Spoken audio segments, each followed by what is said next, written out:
Black antagonism is steeped and also rooted in Afro-pessimism.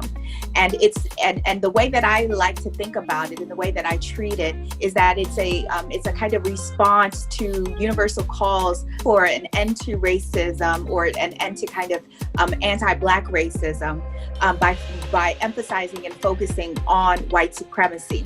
The Afro-pessimist tradition has kind of called into question the position of the Black bodies, of Black ontological enterprises, by saying that if we take Blackness seriously, then as a way to kind of presuppose the entire world, then certain things become impossible. And the way that then kind of connects and aligns with Black antagonism is to show that that rather than try to dismantle white supremacy in all of its manifestations, that the inherent problem or the inherent obstacle to anything akin to Black liberation, if that's even possible, depending on certain readings of Afro-pessimism, that the obstacle is not necessarily kind of overcoming white supremacy, but it's in the inherent anti-Blackness. And if we prioritize and focus on anti-Blackness, then what we'll see is that anti-Blackness has far-reaching appeal, far-reaching implications that don't necessarily work or necessitate this kind of Manichaean divide between whiteness and Blackness. So Black antagonism essentially states that what we're seeing is not the advent of white supremacy as such, but a hatred of Blackness. And that hatred of Blackness at its core grounds, but also frames any type of racial tensions. So this Black antagonism has much broader appeal. So it explains certain kind of racial tensions that we see that can't be explained simply by invoking whiteness or white supremacy.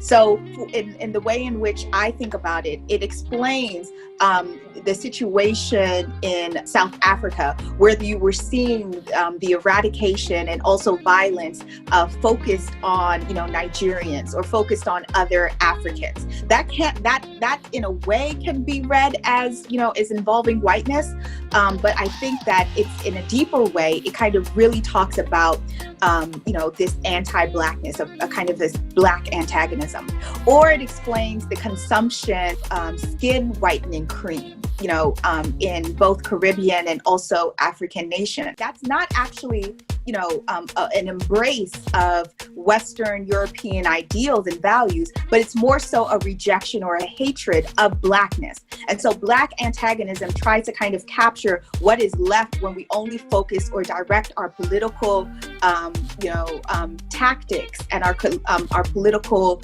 projects around whiteness. It's saying that we need to stop centering whiteness. And if we center Blackness, then all other dynamics and other tensions emerge. And it's so relevant that we're talking about this within the larger context of Black Panther, because I am working and have been working on this paper that talks about and aligns Wakanda Black Panther with this idea of Black antagonism in order to kind of ask the question of what Wakanda is. A lot of people say that Wakanda represents an aspirational view of Blackness, but if we read it as a within a kind of a Black antagonist lens, we have to kind of see Wakanda as a rejection of Blackness, of both Africanness and also Blackness as it pertains to African Americanness. And there are elements within the movie that point towards this kind of anti-Black rendering of its position, and that is Wakanda. So Wakanda was very clear that it did not align itself with Africanness, that it did not align itself with the African American experience. And so that is an element that we can read Black antagonism into. I was a little surprised in what you were saying, what the professor was saying toward the end, because what we found is that it was very much a movement, and it was not, and I wouldn't even say it was African American. I mean, I thought that people who were of significant melanin embraced it, and I will go from the Inquirer to my church, which is primarily West African. folks from Nigeria and Liberia and, Togo and those places. And the children and the adults were just so enlightened and so captivated by this world that was, you might want to say it's fiction, but it sort of exposed, I thought, to all of our communities the possibilities, the things we are capable of. And I don't think anybody in my tender age, I don't think any of us had seen anything quite like that. So, I want to hear more about why folks feel that it didn't capture the African American community. I thought it allowed Black folks to think well beyond our current state. And I think that's why people were so taken with it. And, when you look at the stories we wrote, and we wrote a lot of stories at the Inquirer about Black Panther and the characters. And I think one of the reasons people are so concerned, upset, shocked by the death of the lead actor is that, he was such a strong figure for the African community, or the community of African descent throughout the world. Yeah, the only thing, I'll add two things. One is multiple things can be true at the same time, right? And that's not necessarily a bad thing. You can look at it through multiple lenses and get different things, and it doesn't mean they contradict each other. It just means they're all held in the same space. So when I hear Rónké speak, I heard that along with the same things I heard from Mikhael, because people are getting different things and they see themselves in different ways, and it represents a plethora of identities and emotions and attachments. So I don't think either of you are wrong. I think both of you could be 100% correct. The other thing that I am reminded of is actually an Asian American journalist on NPR was talking about a different story, a different show actually. But she said something that stuck with me, which was, when you have lack of representation in any space, anything that comes up, in this case Black Panther, all of the weight is put onto it, right? It's not like we had 10,000 stories about different types of complexities and the relationships of the African diaspora in different continents, different socioeconomic classes and all that. We very rarely have any that even start to explore it like that, especially on such a big stage. You can find a ton of stories about cops in Boston per se, right? Or the mob in Eastern United States. You don't get that many stories about these topics and complexities here for Black people internationally.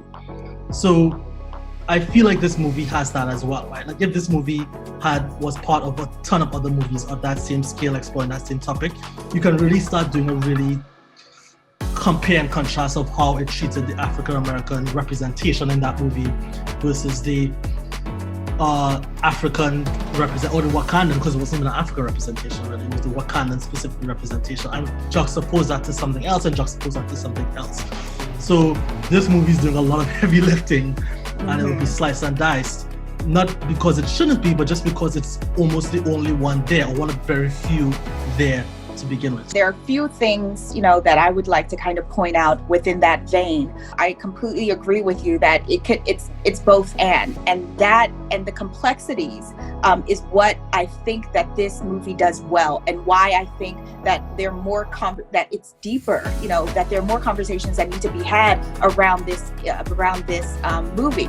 And there are a lot of ways that it was very aspirational. It was very empowering.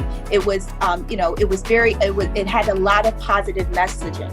So, but there are also other frames and other lenses by which we can view this movie. And so one of the things that when I saw it, there were a multitude of questions that I had. One of the questions that I had, pertained to the possibility of Wakanda, right? So what is Wakanda?